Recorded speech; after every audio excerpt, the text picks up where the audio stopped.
Hello everyone and welcome back to Math Bold Master. আৰম্ভ কৰোঁ আমাৰ আজিৰ সেশনটো।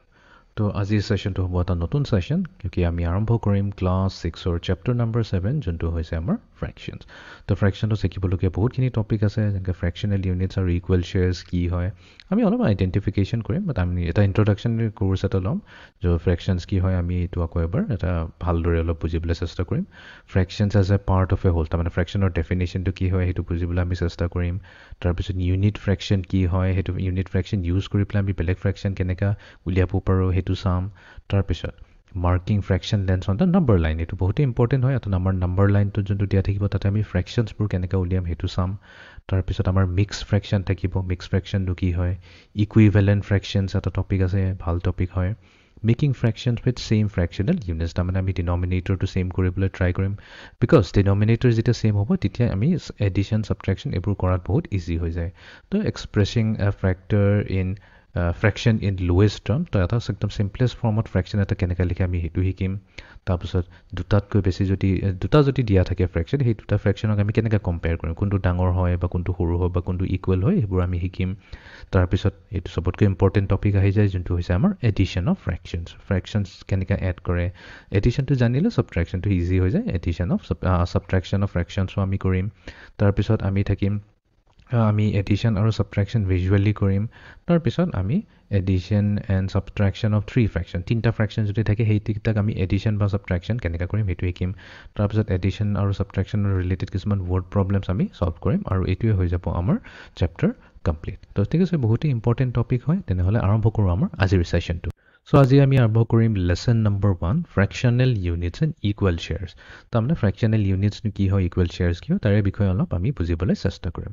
এইটো হ'ব এটা ভিডিঅ' ছেশ্যন তো ইয়াতে আমি যোনটো খান একাডেমীৰ ভিডিঅ'টো দি আছে সেই ভিডিঅ'টো চাম আৰু ষ্টেপ বাই ষ্টেপ বুজিবলৈ চেষ্টা কৰিম। ঠিক আছে তেনেহ'লে আৰম্ভ কৰোঁ আমাৰ আজিৰ ছেশ্যনটো। What we're going to talk about in this video is the idea of a fraction. And we'll see there's many ways to think about a fraction. But first we'll think about the most fundamental. So let's say that I have this square, and this is the whole, we can consider this a whole. So let me write that down. This is... So, আমি আৰম্ভ কৰিম fraction টপিকটো। ফ্ৰেকশ্যনটো এতিয়া শিকাৰ বহুতখিনি technique আছে বা বহুত ডিফাৰেণ্ট ৱেজ আছে। তো আমি কি কৰিম এটা চিম্পলেষ্ট ৱে এটা ল'ম। তো আৰম্ভণিতে আমি কি কৰিম এটা জমেট্ৰিকেল শ্বেপ এটা লৈছোঁ যোনটো হৈছে এটা স্কুৱেৰ। ঠিক আছে আৰু এতিয়া স্কুৱেৰটো যদি দেখা পাওঁ এই স্কুৱেৰটোৰ ভিতৰৰ গোটেইখিনি পৰ্চনটো আমি কি কৰিছোঁ ইয়াৰ গোটেই এৰিয়াটোক ইয়াতে কালাৰ কৰিছোঁ গ্ৰীণ কালাৰ। তো ইয়াতে আমি একচুৱেলি ইয়াৰ গোটেই হোলটোৰ কথা পাতি আছোঁ। ঠিক আছে এইটো গোটেইটো হৈ যাব হোল মানে আমি গোটেই পৰ্চনটো লৈছোঁ। is a whole. It is a complete square. Now what I'm going to do is divide this into 4 equal parts. So with one cut like that, I've divided it into 2 equal parts. And then with another cut like this, I could divide it into 4 equal parts. তো এতিয়া আমি কি কৰিম এটোক চাৰিটা পাৰ্টত divide কৰিবলৈ চেষ্টা কৰিম। তো চাৰিটা পাৰ্টত ডিভাইড কৰিবৰ কাৰণে প্ৰথমতেতো আমি কি কৰিব দুই টুকুৰা কৰিব লাগিব। সো লেটস সে আমি মাজেৰে কাট এটা মাৰি দিছোঁ। তো এতিয়া মাজেৰে কাট এটা মাৰি দিলে কি হ'ব ওপৰৰ পাৰ্ট আৰু তলৰ পাৰ্টটো দুই ভাগত ভাগ হৈ গ'ল। তাৰপিছত আমি কি কৰিম এতিয়া ওপৰৰ পৰা তললৈ আৰু এটা কাট এটা মাৰিম। তো এনেকৈ এটা কাট মাৰি দিলে এতিয়া কি হ'ব আমাৰ চাৰিটা পাৰ্ট আহি যাব আৰু আমি এজিউম কৰিম অবভিয়াছলি এটা লাইনটো আঁকোতে ইমান ভাল হোৱা নাই তেৰাতেৰি হৈছে বাট একচুৱেলি এইটো যদি আমি কৰোঁ চব একুৰেট হয় তেনেহ'লে আমাৰ কি হ'ব চাৰিটা ইকুৱেল পাৰ্টছ আছে। তাৰমানে এই ওপৰৰ পাৰ্টটো আৰু এই ছাইডৰ পাৰ্টটো ইকুৱেল হ'ব ওপৰৰ পাৰ্টটো আৰু এই তলৰ পাৰ্টটো ইকুৱেল হ'ব আৰু তলৰ পাৰ্টটো আৰু এইটো পাৰ্টটো ইকুৱেল হ'ব তাৰমানে গোটেই চাৰিটা পাৰ্ট এইটো সিটোৰ লগত ইকুৱেল হ'ব। ইন আদাৰ ৱৰ্ডছ আমি যিহেতু এৰিয়া কথা অলৰেডি পাতিয়ে থৈছোঁ তো আমি এইটো ক'ব পাৰিম যে এইটো পৰ্চনৰ এৰিয়া আৰু এইটো পৰ্চনৰ এৰিয়া এইটো পৰ্চনৰ আৰু এইটো পৰ্চনৰ এৰিয়া গোটেইকেইটাৰ এৰিয়া ছেম টু ছেম হয়। So there are 4 equal parts. And now what I'm going to do is I'm going to select one of those equal parts. So let's say this part right over here. I am going to select that.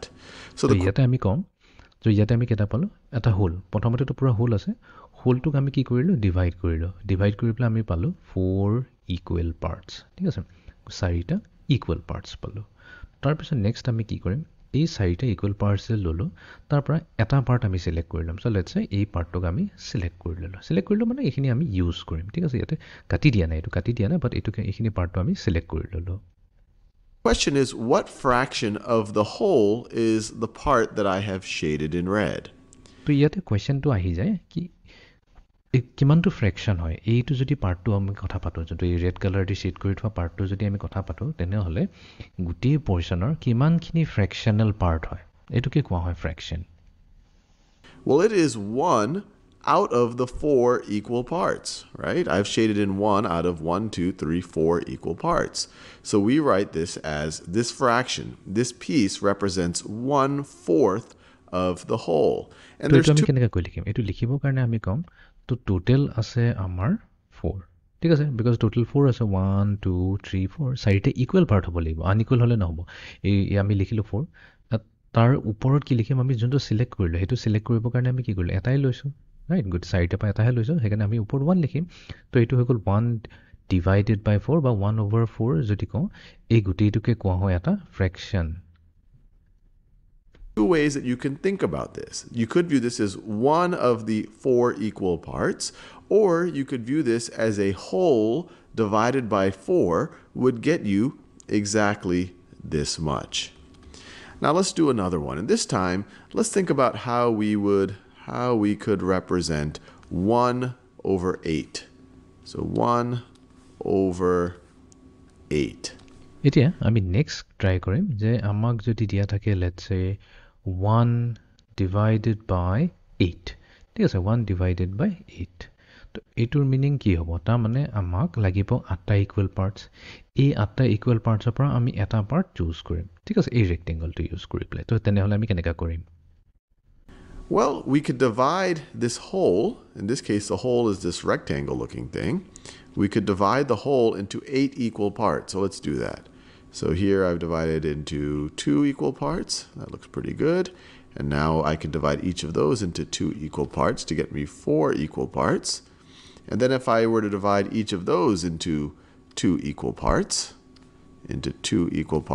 I will have 8 equal parts. And so এতিয়া আমাক লাগে যেহেতু 1 divided বাই 8 আছে বা 1/8 বুলি কৈ যোনটো কোৱা হয় তলৰ পৰ্চনটো কৈছে আমাক 8টা ইকুৱেল পাৰ্টছ লাগিব তো 8টা ইকুৱেল পাৰ্টছ কৰিবৰ কাৰণে আমি কি কৰিম গোটেই ৰেক্টেংগলটোক আমি 8টা পাৰ্টত ইকুৱেলি ডিভাইড কৰিব লাগিব তো চবতকৈ ইজি টেকনিকটো হৈছে প্ৰথমতে আমি মাজেৰে ঠিক আছে ইয়াক এই লাইনটো আঁকি পেলাই দুটা পাৰ্টত ডিভাইড কৰিলোঁ তো এইটো এটা পাৰ্ট হৈ গ'ল এইটো এটা পাৰ্ট হৈ গ'ল 2 ইকুৱেল পাৰ্টছ হৈ গ'ল ঠিক আছে এতিয়া ইচ ইকুৱেল পাৰ্টটো যদি লওঁ তাৰমানে এই পাৰ্টটোক যদি লওঁ এইটোকোতো আমি আধা কৰি দিব পাৰোঁ এইটোক আধা কৰি দিলে আমি কি পাই যাম 2 টুকুৰা পাই যাম ইফালে আৰু এইটো যোনটো আছিল বাছি সেইটোকো যদি আমি আধা কৰি দিওঁ তেনেহ'লে ইয়াৰ কাৰণেও আমি আৰু 2 টুকুৰা পাই যাম ঠিক আছে বাট আমাক কি কৰিব লাগে 8 টুকুৰা বনাব লাগে তো আমি কি কৰিম আমাৰ তাত এতিয়া 4 ইকুৱেল পাৰ্টছ আছে 1 2 3 4 এতিয়া গোটেই চাৰিটাৰে এটা এটা পাৰ্ট উঠাম এইটো পাৰ্ট যদি উঠাওঁ এইটোকো আমি কি কৰি দিম হাফ কৰি দিম তো দুটা আহি গ'ল নেক্সট এইটো পাৰ্ট আছিল এইটো পাৰ্টো আমি কি কৰিম দুটা পাৰ্টত ডিভাইড কৰি দিম নেক্সট 3 নম্বৰ পাৰ্টটোত আমি কি কৰিম দুটা পাৰ্ট বনাই দিম এণ্ড 4th নম্বৰ পাৰ্টটোত আমি দুটা পাৰ্ট বনাই দিম এতিয়া যদি আমি কাউণ্ট কৰোঁ 1 2 3 4 5 6 7 8 ইকুৱেল পাৰ্টছ আছে ঠিক আছে দেখাত লগা নাই কিন্তু একচুৱেলি এইটো 8 ইকুৱেল পাৰ্টছেই আছে তাৰে ভিতৰতে আমি যদি এটা চুজ কৰিব লাগে তো এটা আমি চুজ কেনেকৈ কৰিম তো লেটছ চে আমি এইটো পাৰ্টটো চুজ কৰিব লাগে ঠিক আছে তো এইটোৱে হৈ যাব আমাৰ এই পৰ্চনটোকে আমাৰ ক'ব 1 ঠিক আছে আমি এটা পাৰ্ট চুজ কৰিলোঁ কিমান টোটেল 8টা ইকুৱেল পাৰ্টছৰ পৰা It's not exact. Obviously, I've drawn it by hand, but hopefully this gets you a sense. So now I have 8 equal parts. 8 equal parts. And now I'm going to select exactly one of them. And that'll represent 1/8. And I could select any one of these, but I'll just do this one to show you it does not have to be necessarily the first one. So once again, this square right over here that I'm shading in red represents 1/8 of the whole. So ইয়াতে যেনেকৈ মই first টুকুৰাটো ল'লোঁ 1/8 বাট ইয়াতে কোনো necessary নহয় যে এইটোৱে 1/8 ল'ব পাৰে কাৰণ আমাৰটোতো আমি বেলেগ যিকোনো এটা পাৰ্ট ল'ব আমাৰ যদি এইটো ধৰিলোহেঁতেন এই পাৰ্টটো ধৰিলোঁ কি হ'ল এইটো হৈ গ'ল 1/8 হ'লহেঁতেন ঠিক আছে সেইটোক নধৰি পেলাই যদি বোলে এইটো পাৰ্টক ধৰোঁ তেনেহ'লে এইটো পাৰ্টটো কি হৈ যাব 1 ডিভাইডেড বাই 8 হৈ যাব বা 1/8 হৈ যাব এইটোও হৈ যায় এটা পাৰ্ট হৈ গ'ল কাৰণ গোটেইখিনি পাৰ্ট আমাৰ কি হয় ইকুৱেল হয় আমি যদি এইটো পাৰ্ট লওঁ এইটো পাৰ্টটো যদি লওঁ এইটো কি হৈ যাব এইটো হৈ যাব 1 ডিভাইডেড বাই 8 ঠিক আছে এনেকৈ যিকোনো এটা পাৰ্ট ল'লে হয় চব ইচ পাৰ্টবোৰ কি হ'ব 1 ডিভাইডেড বাই 8 হ'ব Now let's look at a few more examples where I've shaded them in ahead of time. And what I want you to do right now is pause the video and either in your head or on a piece of paper, write down, if you consider this this purple thing the whole, what fraction does this red part represent? If you consider this blue part the whole, what fraction does this red part represent?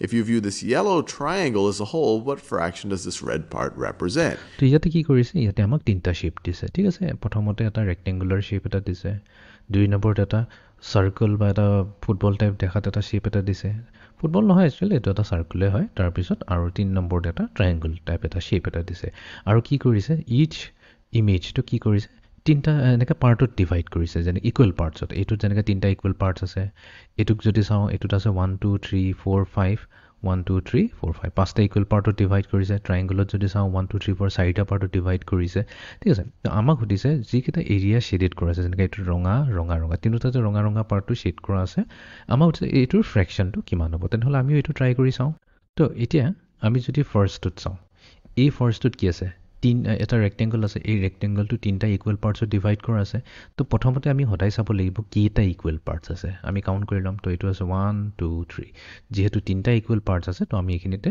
3 বুলি লিখি ল'ম ঠিক আছে তো এইটো হৈ গ'ল কেইটা ইকুৱেল পাৰ্টছ আছে তাৰপিছত এতিয়া আমাক উলিয়াব দিছে যে এইটো কেইটা পাৰ্ট ইয়াতে শ্বেড হৈছে তিনটা ভিতৰত কেইটা শ্বেড হৈ আছে এটাই শ্বেড হৈছে তো আমি লিখিম 1/3 1/3 মানে কি হৈ গ'ল এইটোৱে হৈছে পামৰ ফ্ৰেকশ্যন তো তিনটা পাৰ্টত এটা পাৰ্ট শ্বেড কৰা হৈছে এতিয়া যদি নেক্সট ফিগাৰটোত আহি যাওঁ নেক্সট ফিগাৰটোত আমাক দিয়া আছে এটা সাৰ্কেল টাইপ শ্বেপ এই সাৰ্কেলত টোটেল আছে আমাৰ 1 2 3 4 5 পাঁচটা আছে ঠিক আছে তো আমি ক'ম যে পাঁচটা ইকুৱেল পাৰ্টছ আছে আৰু যোনটো ৰঙা আছে ৰঙাটোৱে হৈ গৈছে ইয়াৰ শ্বেডেড পৰ্যন্ত তো এইটো আমি ক'ম ইয়াৰ পৰা আমি এটা ল'ম তো 1/5 হৈ যাব ঠিক আছে নেক্সট এতিয়া 3 নম্বৰ ফিগাৰটোত যদি আহি যাওঁ এতিয়া ইয়াতে আছে 1 2 3 4 টোটেল চাৰিটা ইকুৱেল পাৰ্টছ আছে আৰু চাৰিটা ইকুৱেল পাৰ্টছৰ পৰা কেইটা শ্বেডেড ৰিজন আছে এটাই আছে তো 1/4 তো এতিয়া তিনিটা শ্বেপৰ কাৰণে আমি কি পালোঁ তিনিটা ডিফাৰেণ্ট ফ্ৰেকশ্যন পালোঁ 1/3 1/5 আৰু 1/4 And so I encourage you to pause the video now. Well, let's look at each of these. So in this case, for this rectangle, we have 3 equal parts, and we've shaded in one of them. So this red rectangle right over here represents 1/3 of the whole. Now over here, in this kind of pie-looking thing, this circle-looking thing, we have 1, 2, 3, 4, 5 equal parts. 5 equal parts, and we have shaded in one of those 5 equal parts. So this little slice of the pie, this represents 1/5. This right over here is 1/5 of the entire fraction, or of the entire pie. তো same কথাটো কৈছে আমাৰ তাত যেহেতু এইটো পাই আছে পাই মানে এটা সৰু কেক হৈ গ'ল বা এইটো আমি চাৰ্কেল বুলি কৈ ধৰোঁ পাঁচটা ইকুৱেল ভাগ আছে পাঁচটাৰ ভিতৰত যিহেতু এটাই ৰেড ৰিজন আছে তো আমি ইয়াতে 1 চিলেক্ট কৰি লৈছোঁ এই particular 1টো Now this one's interesting. You might be tempted to say, well, I've got 4 parts and then I've shaded in 1. That must represent 1/4. But remember, it needs to be 4 equal parts. And it's pretty clear looking at this that this part right over here is not equal in size to this part right over here or this part right over here. These are not 4 equal parts. So we cannot say that this is 1/4 of the triangle. So you cannot say that. তো এতিয়া কি গণ্ডগোল আছে তো ইয়াতে কৈছে যে এই ফ্ৰেকশ্যনটোত কিবা এটা প্ৰব্লেম এটা আছে যে আমিতো 1/4 লিখিব নোৱাৰোঁ ইয়াতে মেইন কথাটো আমি সদায় মনত ৰাখিব লাগিব যে আমাৰ ইয়াতে যোনটো ডিভাইড কৰিছে ঠিক আছে এইটো এটা হৈ গ'ল তাৰপিছত নেক্সট পৰ্চনটো হৈ গ'ল আমাৰ এইটো এতিয়া এটা কথা চোৱা এই পাৰ্টটোৰ আৰু এই পাৰ্টটো জানো ইকুৱেল হয় এই পাৰ্টটো আৰু এই পাৰ্টটো দেখাতে লাগি আছে ইকুৱেল নহয় কাৰণ ইয়াৰ অলপ বেছি এৰিয়া আছে আৰু ইয়াৰ এৰিয়াটো অলপ কম আছে তো ইয়াতে আমি যেতিয়া এনেকৈ 1/4 যদি লিখিলোহেঁতেন এই 4টোৱে মিনিং এইটোৱে কৰে যে 4 ইকুৱেল পাৰ্টছ হয় বাট আমি ইয়াতে এই ট্ৰায়েংগুলাৰ কেছত আমি ক'ব নোৱাৰোঁ যে গোটেইকেইটা পাৰ্ট ইকুৱেল হয় যিহেতু গোটেইকেইটা পাৰ্ট ইকুৱেল নহয় তো সেইকাৰণে আমি এই ফ্ৰেকশ্যনটোক এনেকুৱা লিখিব নোৱাৰোঁ তো কেতিয়াবা আমাৰ আহি যাব বোলে দেখাত ঠিক আছে 1 2 3 4 চাৰিটা পাৰ্ট আছে শ্বেড কৰা আছে 1 আছে তো আমি যদি এনেকৈ লিখি দিওঁ তো এইটোৰ আনচাৰ ভুল হৈ যাব পাৰে তো এইটো আছিল আমাৰ আজিৰ ইন্ট্ৰডাকশ্যন টু ফ্ৰেকশ্যনৰ ওপৰত যোনটো এটা টপিক আছিলে তো ভালদৰে আমি বুজিলোঁ যে ফ্ৰেকশ্যন কি হয় ফ্ৰেকশ্যন জেনেৰেলি আমি কি কৰোঁ এটা ফিগাৰৰ গোটেই হোল পাৰ্টটো লৈ লওঁ তাৰপিছত সেই হোল পাৰ্টটোত আমি কি কৰোঁ ইকুৱেল ডিভাইড কৰোঁ তো সেইটোৱে তলৰ পৰ্চনটোত আহি যায় আমাৰ ইকুৱেল পাৰ্টখিনি কেইটা আছে 3টা আছে নে 4টা আছে নে 5টা আছে এইটোত আমি ফিগাৰ চাই পেলাই ক'ব পাৰিম তাৰপিছত সেই ইকুৱেল পাৰ্টছৰ পৰা কেইটা পাৰ্টছ আমি চিলেক্ট কৰিছোঁ সেইটো আমি সদায় ওপৰত লিখোঁ তাৰমানে এই লাইনডালৰ ওপৰত লিখোঁ তো তেনেকুৱাকৈ আমাৰ যোনটো এটা আহি যায় এই এটা এনেকুৱা ধৰণৰ এটা নতুন ছিষ্টেম এটা আহি গ'ল নম্বৰ এটা আহি গ'ল এইটোকে আমি কওঁ ফ্ৰেকশ্যন বুলি কয় তো এইটো আছিল আমাৰ আজিৰ ছেশ্যনটো so' see you in the next session thank U